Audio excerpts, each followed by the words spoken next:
Bismillahirrahmanirrahim. Assalamualaikum warahmatullahi wabarakatuh. Alhamdulillahirabbil alamin wa bihi nasta'inu ala umuri dunya waddin. Wassalatu wassalamu ala asrofil anbiya'i wal mursalin wa ala alihi wa ashabihi ajma'in. Asyhadu an la ilaha illallah wa asyhadu anna Muhammadar rasulullah. Rabbi shrah li sadri wa yassir li amri wa hlul 'uqdatam min lisani yafqahu qawli. Perkenalkan, nama saya Iqmal Al-Ghifari. Saya dari Sekolah Tinggi Ilmu Tarbiyah At-Taqwa Ciparai, Bandung.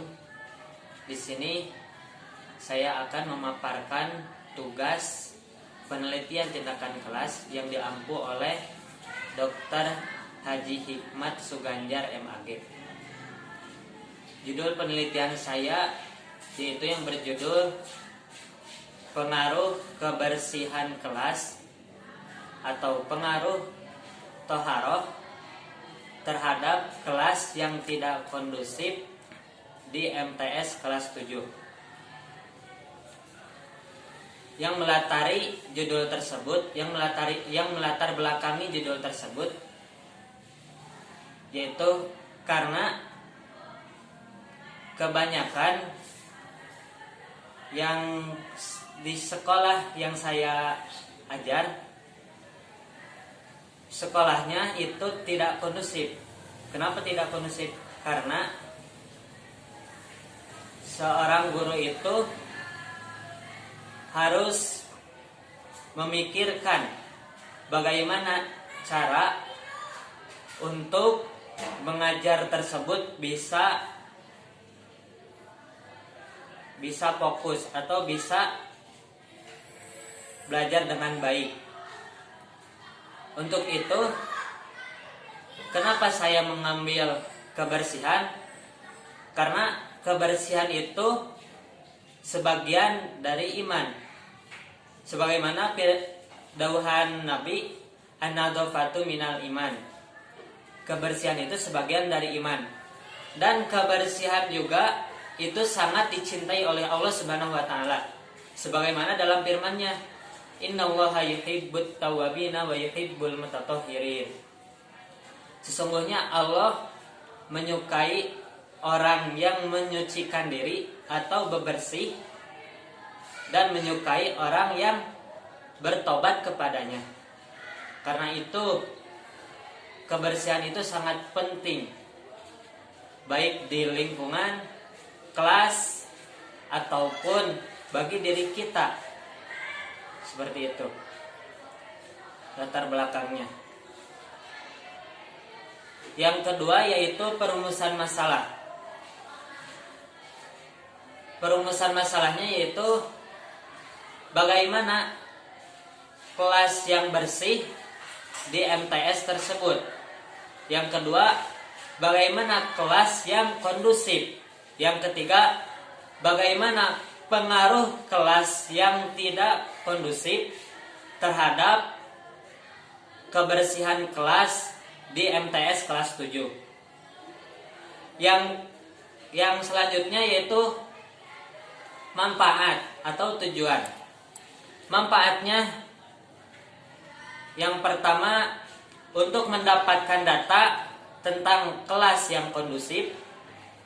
Yang kedua, untuk mendapatkan data tentang pengaruh kelas yang bersih, yang kondusif, dan hubungannya antara kelas yang bersih dan yang kondusif bagaimana. Yang selanjutnya yaitu kegunaan. Kegunaan itu ada dua, kegunaan secara teoritis dan kegunaan secara praktis. Kegunaan secara teoritisnya yaitu khususnya dalam bidang fikih itu ada manfaatnya, khususnya tentang kebersihan. Mudah-mudahan ada manfaatnya.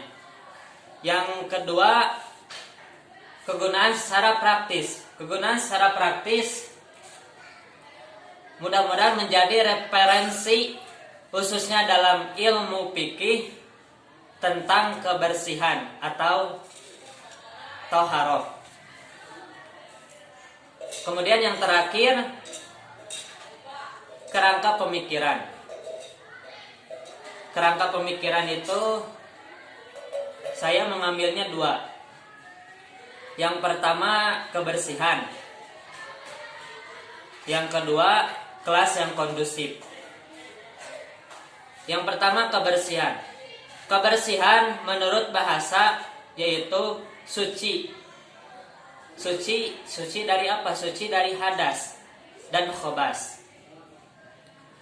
Menurut 4 imam mazhab, kebersihan itu suci dari hadas dan khobas, suci agar bisa melaksanakan ibadah, yaitu ibadah sholat, puasa, atau tayamum. Perbedaan keempat mazhab itu yaitu dilihat dari tata cara berwudunya. Bagaimana cara berwudunya itu beda-beda 4 imam mazhab tersebut. Jadi kesimpulannya, kebersihan itu adalah kita bersih dari hadas atau khobas, bersih dari BAK dan BAB untuk bisa berwudu. Dengan cara berwudu, kemudian untuk bisa melaksanakan ibadah seperti sholat, puasa, haji, dan lain sebagainya. Kemudian yang kedua yaitu tentang kelas yang kondusif. Kelas yang kondusif, bagaimana cara agar bisa melestarikan kelas tersebut, atau bagaimana tata cara pengelolaan kelas agar bisa menjadi lebih berwarna, lebih aktif, lebih kreatif atau inovatif. Jadi kelas yang kondusif itu upaya seseorang untuk mengelola kelas atau memanage kelas supaya tertata, rapi, bersih, dan lain sebagainya. Menurut Sudirman DKK, pengelolaan kelas yaitu upaya pemberdayaan kelas agar lebih kondusif, rapi, inovatif, dan lain sebagainya. Jadi antara kebersihan dan kelas yang kondusif itu harus stabil agar bisa seorang guru itu mengajar dengan baik, mengajar bisa enak, kemudian mengajar juga bisa lebih semangat kalau kelasnya kondusif dan kelasnya bersih. Mungkin cukup sekian yang bisa saya sampaikan. Mohon maaf bila ada kesalahan dalam penyampaian, karena yang benar itu hanya milik Allah dan Rasul-Nya. Yang salah itu merupakan kebodohan saya pribadi. Wassalamualaikum warahmatullahi wabarakatuh.